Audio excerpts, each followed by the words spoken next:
കാഴ്ചക്കാരിൽ വിസ്മയം തീർത്ത സയാമീസ് മാവുകൾ 300ഓളം വർഷം പഴക്കമുള്ള ഈ മാവുകൾ കാണാൻ നിരവധി ആളുകളാണ് തിരുനെല്ലി ചേകാടിയിലെത്തുന്നത്. അപ്പപ്പാറ ചേകാടി ഗവൺമെന്റ് LP സ്കൂളിന് സമീപമാണ് കൗതുകമുണർത്തുന്ന മാവുകളുള്ളത്. 40 അടിയോളം ഉയരത്തിൽ പരസ്പരം ബന്ധിപ്പിക്കുന്ന ശിഖരങ്ങൾ ഏതു മാവിന്റെ ശിഖരമാണ് എന്ന് തിരിച്ചറിയാനാകാത്ത വിധം ഇഴുകിച്ചേർന്ന് നിൽക്കുന്നു. മാവിന് 300 വർഷത്തിനു മുകളിൽ പഴക്കമുണ്ട്.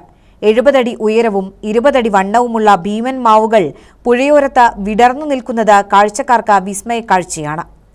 കാട്ടരുവിയോട് ചേർന്ന ശിഖരങ്ങൾ അന്യോന്യം ഇഴുകിച്ചേർന്ന സയാമീസ് ഇരട്ടകളുടെ വൃക്ഷജന്മം പോലെയുള്ള കാഴ്ച കാണാൻ നിരവധി ആളുകളാണ് തിരുനെല്ലി അപ്പപ്പാറ ചേകാടിയിലെത്തുന്നത്. ഇത് ഒരു അത്ഭുതം തന്നെയാണ്. ഒരു 300 വർഷത്തിലേറെ പഴക്കം ഇവയ്ക്ക് രണ്ടിനും ഉണ്ട്.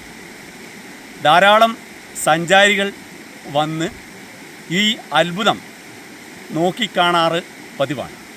സുഖവും ദുഃഖവും പപ്പാതി പങ്കിട്ട് കാഴ്ചക്കാരുടെ ഹൃദയം കവർന്നു നിൽക്കുന്ന ഈ അത്ഭുത വൃക്ഷങ്ങൾ ഇതിനകം നിരവധി ഇന്റർനാഷണൽ മീഡിയകളിൽ പ്രസിദ്ധീകരിച്ചു കഴിഞ്ഞു. നിരവധി സഞ്ചാരികളാണ് ഈ അത്ഭുതം കാണാൻ ചേകാടിയിലെത്തുന്നത്. മലനാട് ന്യൂസ്, മാനന്തവാടി.